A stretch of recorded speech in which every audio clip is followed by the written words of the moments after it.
I don't get why everybody's up in arms about this. Everybody knows what's going on with Michael Penix in his rehab, and it should cause a pause for anybody coming in, or even if we kept Raheem Morris, that look, you may not want to commit to Michael Penix fully coming in into next season. So Matt Ryan said something in the press conference with Ian Cummins that a lot of people took and ran with. And, they always do that. They tend to do that just because they need a story or this, that, and the third, something to have the masses riled up about something. So it's not just a Falcons thing. It's just anything when it comes to the national media.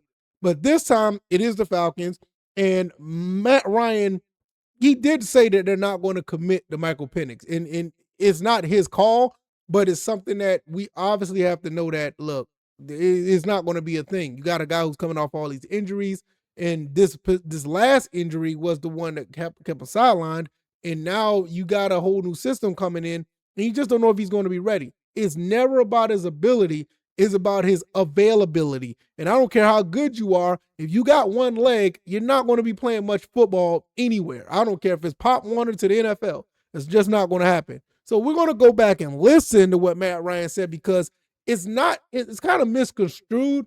He did say that he's not going to commit to him, but it's not like it's his call, which, like I said yesterday in the last video, it's kind of like a collective thing. But it's supposed to be, and it should be Kevin Stefanski's job, and it should be EA Sports, Ian Cumming. It should be Ian Cunningham's situation to bring the talent to him if they need another quarterback. So let's listen to this real quick and give my thoughts and opinions on this. So let's listen to this. Well, neither of us are the head coach of the football team, so we can't answer your question on that.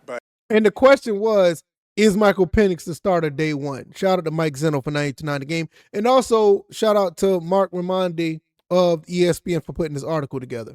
I think all of us are going to get together, as Ian's been a part of it for, I guess, 3 days? Yeah. 3 days, and has had a lot on his plate during that time. I think, as we start to get into this process and dive deeper into the roster, how it currently stands, where it's, going in the future, I think those are conversations that'll be a part of it. Quarterback's obviously very important, and we're, excited about Mike and what he's doing with his rehab.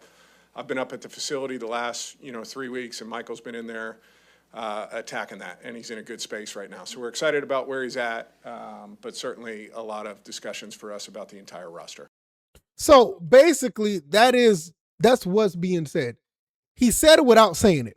They're not going to commit to him, but they're going to discuss, not just him, but with everybody on the roster, as far as what they're going to move going forward, the way they're going to move going forward. Now, we all know there are about 4 or 5 people that are off limits. You're not going to touch them on the roster. Bijan Robinson, you got James Pierce, you have Jalen Walker, there's rumors even about Jesse Bates possibly being traded, but I would guess he's an untouchable commodity. Drake London. So those are the 5 people I can name. There's obviously more guys on the offensive line, obviously, but outside of that, it's like, look, nobody's immune to being moved around or doing things that they may not want to do on the team. So I don't know why people are sitting here making a really big deal about this, the national media, this whole article right here. Shout out to Mark Raimondi, but he made his article. It's his job to do things like this, and I get it. The national media always finds something to run with, whether it be the Falcons or any other team or in the NFL or any other sport. It's just what it is. Now, I'm not going to go through the article because it's basically going to reiterate what Matt Ryan said, but to be honest, it's really the way it should be. It should be a situation where you're not going to be committed to a quarterback that has health issues, and you're going to find a way to see if he can come in at a later time. Is he going to be ready on time? Are you going to bring somebody in? You have to have those type of conversations. Now, if Michael Penix wasn't injured, this would be a totally different story. I would even be a little upset if they would have said that they're not committed to Michael Penix if he didn't have an injury. So, but you got to understand, like, a lot of people like Michael Penix, and I get it. I mean, I like him too. I kind of wish they didn't draft him after you signed Kirk Cousins, but we could have used that 8th overall pick at the time for somebody else. but it is what it is. I think he's a great football player. I think he can ball, but you can't play on one leg. I'm sorry, you can't play with one knee. I don't care. Anybody could argue that or whatever the case may be. You can argue with the injury all day. I don't have nothing against the kid. It's just the fact that if you're hurt, it's not much you can do to help the team win. So if he comes back and he plays at a high level, it's all good because the QB1 is probably the most important, if not the most important position in all of sports, and you want that for your team. But if he can't go, you're gonna need a stopgap until he gets ready, or you may want to move on from him if the injuries continue to pile up. I mean, you got to understand this guy had 5 season-ending injuries in 8 years. I mean, that's a lot. I mean, I don't even think, Andrew Luck went through that. I mean, we just got to be real. So it is something to really think about. But at the end of the day,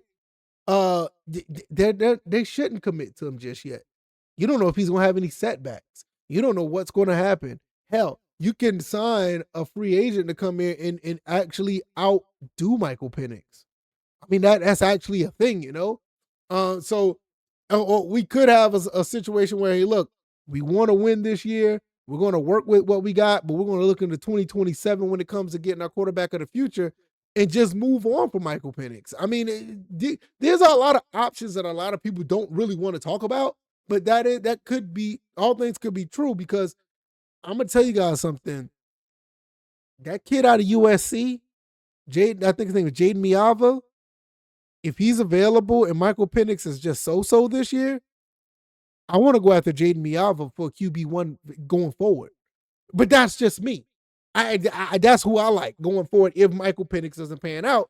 But I mean that's just the nature of the business nowadays. I mean, you need a quarterback that can lead a team, whether it be on a rookie contract or a veteran. If you can get somebody to work out, it's going to work out.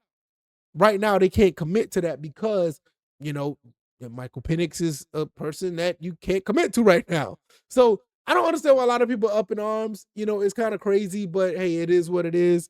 I wouldn't be surprised there'd be more stories about this going forward. Even once Michael Penix is healthy, people are going to make stories about the concerns of re-injuring himself or his durability. I mean, that's just how it goes. But of course, the Falcons won't commit to Michael Penix.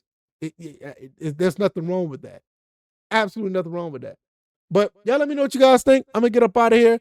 I will be doing another video really soon about National Signing Day. Georgia Southern has got their class together. But as of this recording, they only signed one person on National Signing Day. But they got a lot of transfers coming in. A lot. And we're going to talk about those in the next video. All right, y'all. I'll take it easy, and I'll see you in the next one. All right, y'all. Peace.